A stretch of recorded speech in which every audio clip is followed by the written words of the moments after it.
Since then, many famous and beautiful bridges have been created in America, such as the Verrazano Narrows in New York and the Royal Gorge Bridge in Colorado. And then there is what the bridge builders around the world call the bridge. By 1920, bridge designer Joseph Strauss had built 399 bridges throughout the world, and he dreamed that his 400th bridge would do the impossible, bridge the world-famous harbor of San Francisco. For 10 years, Strauss had opposition from all sides. Vested interests brought court injunctions claiming tolls would be excessive. Eminent geologists said that an earthquake would completely demolish any bridge across the Golden Gate. Some of the world's leading engineers claimed it would be totally impossible to work under the ferocious winds and tides of the channel. Many people protested that any bridge would ruin the natural beauty of the harbor. But in 1933, the voters of 5 Bay Area counties passed a $35 million bond issue, and Strauss started to build the bridge that couldn't possibly be built.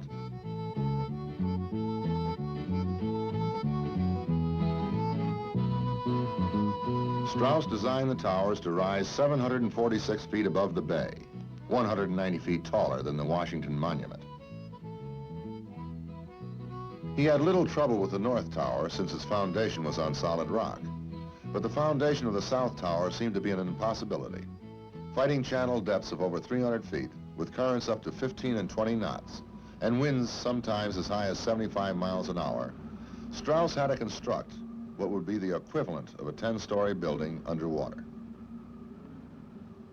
The access trestles to the foundation site were wrecked twice, first by a fog-bound ship, and then by a storm, and critics of the bridge screamed for a halt to the construction. For over a year, the bridge builders waged their historic fight. In conditions equivalent to the open sea, they blasted bombs on the channel floor and poured concrete into those 10-story underwater foundations. As the pier finally broke through the surface of the channel, it was hailed around the world as one of the engineering marvels of all time. However, the bridge builders' battle against the Golden Gate had only begun. During earthquakes, the towers swayed violently, and the men working at the top actually got seasick.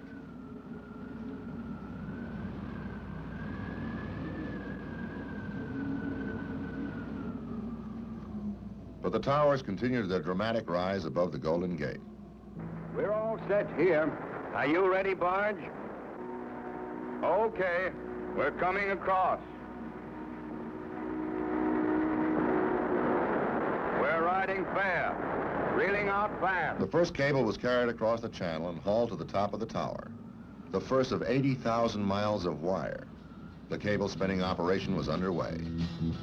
Building the impossible, they said it couldn't be done. Crossing the uncrossable with cables one by one. Gonna fight that wind, gonna fight that tide, gonna make it to the other side. Building the impossible, they said it couldn't be done. They had to fight storms, winds, currents, and fog throughout the next 3 years. Inspector Wesley Getz remembers his days on the towers. We'd go out, take the elevator to the top of the San Francisco Tower, and then walk across the catwalk to the Marin Tower. It was usually foggy and windy and cold, a good deal like today. And you wore rubber rain gear to keep dry. But by the time you had hiked up the catwalk to the top of the Marin Tower, it was like rubber rain gear, like being in a Turkish bath. You were just soaked to the skin. You might as well have left the rain gear off.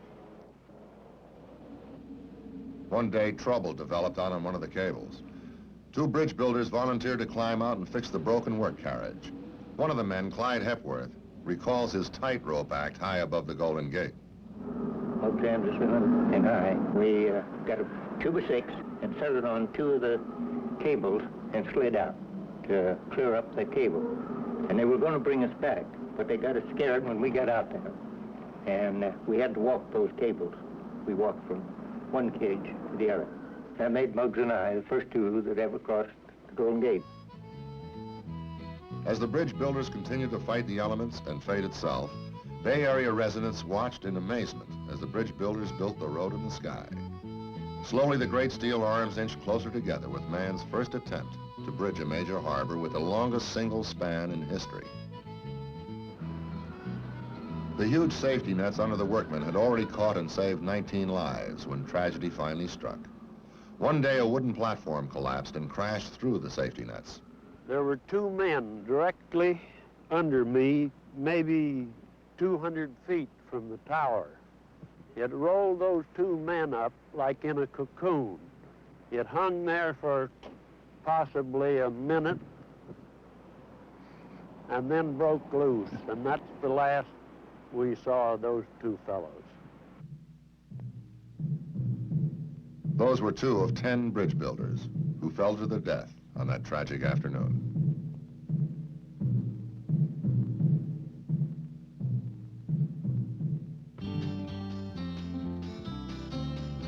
But the bridge builders continued to fight the odds, struggling on to finish the bridge that couldn't be built.